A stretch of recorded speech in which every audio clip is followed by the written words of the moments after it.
week. It's good to have him back out here. Couldn't do everything, but did do a bunch of stuff. It's imperative to have him in our offense. To have the two speed guys out there. We felt the difference on the game when Rojo was sick and really didn't play very much, and then this last game not really having Robert.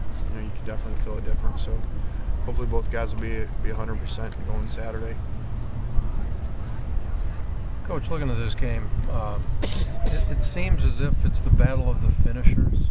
You guys had a tough time finishing in the fourth, and they've been a great fourth quarter. Do you see that?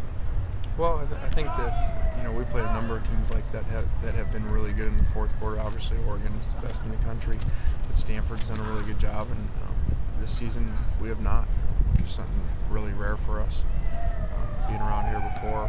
So it's something that we continue to push through practice and speed our practices up, try to make sure that our guys are in physical shape for into those games, and try to get them in mental shape. By the way, we talk about finishing as well. How much of that is mental or physical? A lot.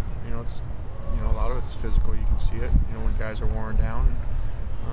If you're not substituting guys in, you're not as fresh late. Number one, and then number two, it's a mental thing. Championship teams understand and expect. More than understand, they expect to finish. It's the expectation they're going to make the plays instead of who's going to make the plays. Where does Alan Bradford fit into the running back picture right now? Yeah, it's been tough for him.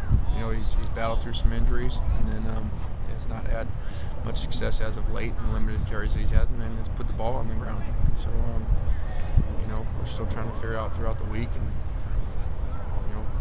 hopefully I'll figure it out by Saturday. You're talking about the whole running back group, depth but chart? Alan in general. It's the most important thing that we talk about and do here is take care of the ball. Do you expect Baxter to start? I don't know that. I don't know. I don't know where Mark's going to be at that point. I don't think you ran one Wildcat play this past week. Is that just the matchup type of thing? It just depends. There's certain down and distances where it comes up, and sometimes you run it, and sometimes they have a certain adjustment to it, so you run it more, or you don't run it at all after they do it, and so it just didn't happen. You talk about defending their pass and the way they spread things out. Yeah, they do a really good job.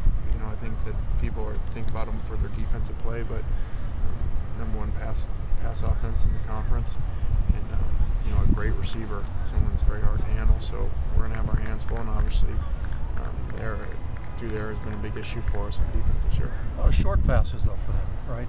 Yeah, when you look at it, they really get the ball outside really quick, and that's why he's had so many games where he's been in the upper 70s and 75% completion percentage. What makes their top receiver tough to defend? Is it just his size? He's just special with the ball in his hand. He's just one of those unique guys, NFL type guys that gets the ball in his hand. He's so dangerous with it, and he can make so many plays on the ball with him there. How do you think Nikel Roby has done this year? I think that he's played much better over the last couple of weeks. I think he's settled down. I think as a true freshman, we probably tried to do too much with him initially. With him, playing nickel corner and playing outside was a lot on him. And so, we rotated in over probably the last 5 games or so. We've rotated a guy a series here or there, so that he's not out there for every play.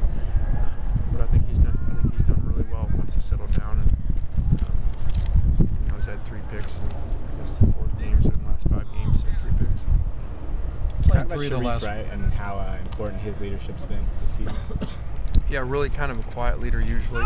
Just really works extremely hard, and has gotten vocal at times once things where he felt that he needed to. But I think really by example. He leads by example by the way that he works all through the off season, and the intensity that he brings to the game. Coach, playing 3 of the last 4 on the road. What is that going to tell about you guys, you think? Well, I think that one game at a time. I think first we're going into a top 20 team on the road, a team that's very physical, a team that has a great defensive line, and so this is going to be a very big challenge for us. Going in there. Back in training camp, you had a lot of praise for Armand Armstead, comparing him to some great players and so forth. It doesn't seem like he's made a ton of plays this season. Is he doing stuff that we can't tell, obviously, or how do you think he's been performing? Yeah, Armand's done some really good things. There's been some inconsistency. We've moved him around a lot, because of the injuries. He's played both sides. He's played inside, and so he hasn't really gotten to just sit at a position all year long and improve at that. And he's still young, so. he's made some good plays. I think that these offenses aren't perfect fits for him.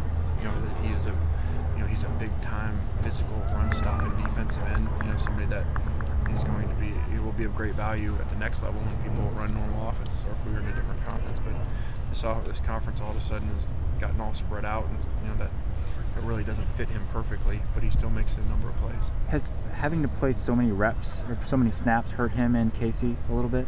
No doubt. You know, in a perfect world, they'd be playing 40 snaps a game, and now they're playing 70, 75 sometimes. So it is what it is, and we can't do anything about it. But yeah, they definitely would be fresher, and I know you'd see different numbers as you put the whole season together in the fourth quarter. I mean, that's just common knowledge coaching. If you play guys that much as they do, you know your defense is going to be more worn down in the fourth quarter. What does your offense with Michael Reardon, for example, how does that change some of what you can do, or what did he bring to you last week?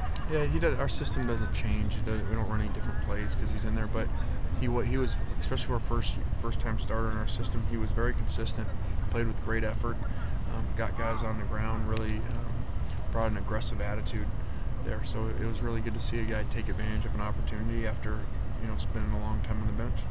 Coach, your special teams was fantastic last week. Is this something you think is evolving, or have you been happy with it all year long? For the most part, it's been very, very pleased. Saw a lot of carryover from all the off-season work and drills and meetings, all the time that we put into it. I don't know exactly what it is now, but I know going into Oregon, I think we'd only given up 4 yards of punt return all year.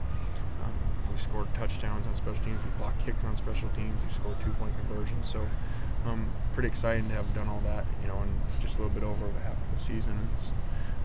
It's really neat to see it, and I think it will continue to improve throughout the years because special teams is something that you don't get a ton of time with, and so your drills carry over as guys get in their second, third year in the system.